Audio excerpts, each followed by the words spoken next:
ഞാൻ banana role ഉണ്ടാക്കാൻ വേണ്ടിയിട്ട് ഇതാ പാൻ വെച്ചിട്ട് കുറച്ച് നെയ്യ് ഒഴിച്ചിട്ടുണ്ട്. നമുക്ക് കട്ട് ചെയ്ത് വെച്ചിരിക്കുന്ന ബനാന ഇട്ട് വഴറ്റാവേ. അപ്പോൾ ഇതാ പഴം നന്നായിട്ട് വെന്ത് ഉടഞ്ഞു വന്നിട്ടുണ്ട്. ഞാൻ കുറച്ച് ഉടഞ്ഞു വന്നിട്ടല്ല, വെന്ത് വന്നിട്ടുണ്ട്. അപ്പം ഞാനത് ജസ്റ്റ് ഒന്ന് സ്പൂൺ വെച്ചൊന്ന് ഉടച്ചെടുത്തിട്ടുണ്ട്. ഇനി നമുക്ക് ഇതിനകത്തോട്ട് പഞ്ചസാര, ഏലക്കാപ്പൊടിയും തേങ്ങയും ചേർക്കാം. അപ്പോൾ ഇതാ ഏലക്കയും തേങ്ങയും ഒരു ശക്കലം പാലും കൂടി ഞാൻ ഒഴിച്ചു, ഒരു 2 സ്പൂൺ പാലും കൂടി ഒഴിച്ച്. ഇതിനകത്ത് വേണമെങ്കിൽ നമുക്കിനി മുന്തിരിയും അണ്ടിപ്പരിപ്പൊക്കെ ഇടാം കേട്ടോ. ഞാനതൊന്നും ഇട്ടിട്ടില്ല.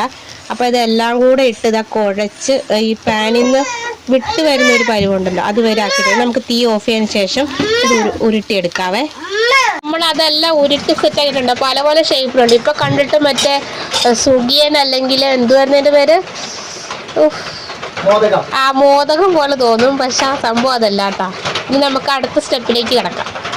നമ്മളത് ഉണ്ടാക്കിയ പാനിയിൽ നിന്ന് അതെല്ലാം മാറ്റിയതിന് ശേഷം അത് ഒരു ഇച്ചിരി സാധാ ഏതെങ്കിലും ഒരു ഓയിൽ കേട്ടോ, നെയ്യ് വേണമെങ്കിൽ യൂസ് ചെയ്യാം. നെയ്യ് അതിനകത്ത് ചേർത്തുകൊണ്ട് ഞാനിവിടെ ചേർക്കുന്നില്ല. ജസ്റ്റ് ഒന്ന് ഇതാകാൻ വേണ്ടി, ഒരുപാട് ഓയിലിൻ്റെ ഒന്നും ആവശ്യമില്ല. ജസ്റ്റ് ഒന്ന് ഷാലോ ഫ്രൈ ചെയ്തെടുക്കാവേ.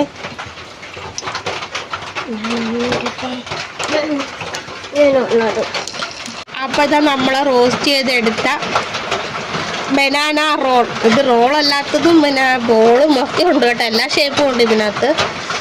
അപ്പോൾ റെഡി ആയിട്ടുണ്ട്. അപ്പോൾ നമുക്ക് ടേസ്റ്റ് ചെയ്ത് നോക്കാവേ.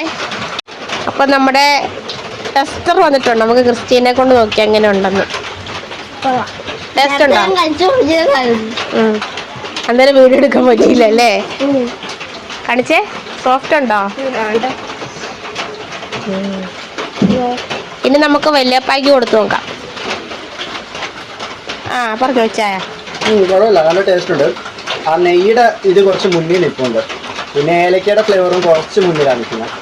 മധുരം പാകത്തിനുള്ളൂ, അത് പോറല്ല. കുഴപ്പമില്ല, കൊള്ളാം. ടേസ്റ്റ് ഉണ്ടോ?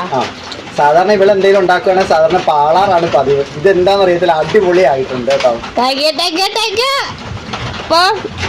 ബൈ പറ. ബൈ.